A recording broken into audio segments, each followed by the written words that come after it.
Bienvenue dans le monde des réseaux sociaux.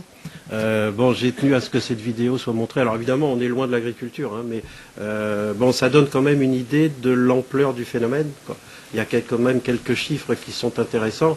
J'en retiens au moins deux. Le premier, c'est que Facebook représenterait le 3e pays du monde en termes de population. Ça c'est le premier. Et le deuxième, puisqu'on est quand même dans une session marketing, vous avez vu quand même que 93% des gens, alors bon, je ne sais pas d'où sort cette étude, mais bon, ça donne une idée quand même. 93% des gens accordent de la crédibilité au peer-to-peer, aux recommandations sur Internet, alors qu'ils n'accordent que 14% de crédibilité à un message publicitaire. Donc on est encore dans cet univers-là. Donc ça me paraît intéressant quand même de se poser la question de savoir, bon, et donc d'aller vers l'agriculture en disant, bon, ok, ça c'est pour, je dirais, le monde entier, hein, worldwide. Bon, est-ce que au niveau agricole, et plus particulièrement au niveau de nos chers éleveurs, puisqu'il faut quand même revenir sur notre sujet, est-ce que c'est quelque chose qui va porter? Alors, moi j'ai le sentiment que oui, et je vais essayer de vous apporter très très rapidement quelques éléments de, je dirais, de crédibilité. La première chose, c'est que la première idée, en fait trois notions. Les réseaux sociaux étaient d'abord, sont toujours à usage des particuliers, hein. Ils ont été pénétrés depuis longtemps par les grands annonceurs. Bon, je pense que je vous apprends rien, hein. Bon, il y a notamment dans le bas là 2 annonceurs qui sont relativement d'actualité. Je ne pouvais pas manquer de les mettre. Je ne sais pas si je les ai mis vraiment à parité en termes de taille, mais bon, m'en voudrez pas, j'ai pas pensé à ça au départ. Enfin bon, droite-gauche, ça va, ils sont dans le bon sens, c'est bon.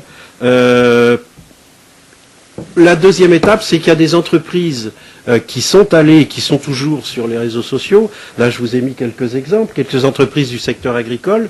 Et quand on discute avec elles, bon, je ne connais pas toutes, mais elles y vont avec une certaine perplexité, en se disant, bon, pour résumer, pour faire court, j'ouvre une page sur Facebook, bon, je vais communiquer sur moi, mais bon, l'utilisation de l'outil n'est pas encore totalement précise. Bon, mais bon, on occupe la présence. Et je vous dis, c'est comme pour un salon, hein. Je sais pas pourquoi je vais sur un salon agricole, mais en tous les cas, j'y suis parce qu'il faut y être, quoi. Bon, mais l'utilisation de l'outil n'est pas encore totalement intéressante. Et puis il y a une troisième phase qui, elle, me paraît relativement significative, et moi qui personnellement m'a décidé à déclencher cette journée, c'est qu'il y a des nouveaux réseaux spécialisés, alors là je pense que je vous apprends rien, mais alors spécialisés, dédiés agricoles qui commencent à apparaître, et là ça c'est un phénomène intéressant, hein. Au-delà de Facebook, on aura notamment l'occasion de parler d'AgriLink tout à l'heure, mais vous avez à l'heure actuelle des réseaux spécialisés dédiés pour les agriculteurs, et pour le monde de l'agrofourniture et de l'agrobusiness en général, qui commence réellement à émerger avec des chiffres, enfin, Maguette Embo vous donnera tout à l'heure des chiffres sur AgriLink, qui commencent à être des chiffres vraiment de connexion significatifs, quoi. Bon, donc on est dans une troisième phase d'évolution, où là, effectivement, peut-être qu'on peut se poser la question de savoir si, en tant qu'entreprise, j'ai une raison d'être sur Facebook. Par contre, sur des réseaux comme ça, qui font communiquer les agriculteurs entre eux, ça peut déjà avoir un petit peu plus de sens. Ça, c'est la première idée. La deuxième idée, c'est que au niveau d'IMPC, donc j'ai oublié de me présenter, enfin IMPC, c'est un cabinet de conseil, vous l'avez compris, hein, un cabinet de conseil et d'études de marché. On fait donc depuis des années, pour ne pas dire des décennies, des études auprès d'éleveurs.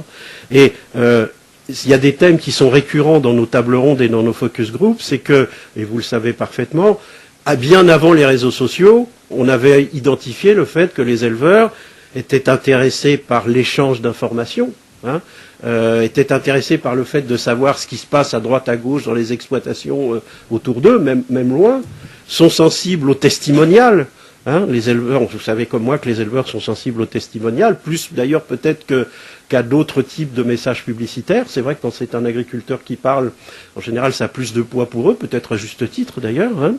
Donc il y a ce phénomène-là, c'est que les réseaux sociaux apportent effectivement une réponse à cette demande, on va dire, un peu sociale des agriculteurs, d'échanger de l'expérience, de savoir ce qui s'est passé dans la cour de la ferme à côté, de savoir ce qui s'achète comme matériel. Enfin, moi je trouve que la notion de réseau et de groupe effectivement, est assez cohérente et pertinente sur les marchés agricoles. Donc c'est pour ça que ça me laisse penser que les agriculteurs vont vraisemblablement y aller. D'ailleurs, ils sont en train d'y aller.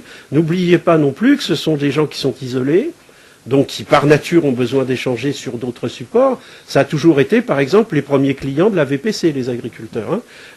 Les agriculteurs ont été très sensibles, par exemple, dans le temps, au Minitel. Bon, alors, l'Internet est rentré plus difficilement parce qu'il y avait des problèmes de frein à l'utilisation du clavier, par exemple. Mais bon, on sait de toute façon que l'Internet est un secteur qui est en train de pénétrer l'agriculture. Bon. On a aussi un phénomène démographique. Hein, les exploitations sont en train d'exploser en taille. Je pense que je vous apprends rien non plus.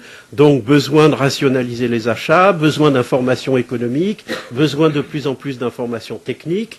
Bah bon, la gestion de l'information dans une exploitation qui, par exemple, fait 1,5 million de quotas avec 6 associés, la gestion de l'information, ça devient quelque chose de pratiquement de prioritaire.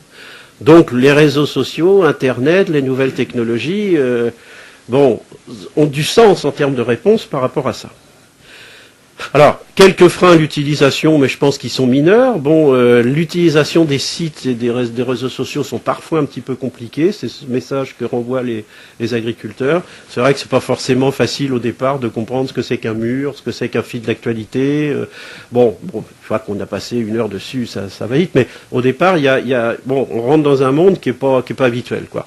Bon, l'utilisation du clavier et puis bon, la segmentation générationnelle par rapport à Internet et aux réseaux sociaux est très nette. Hein. Ça, bon, je pense que c'est pas un scoop.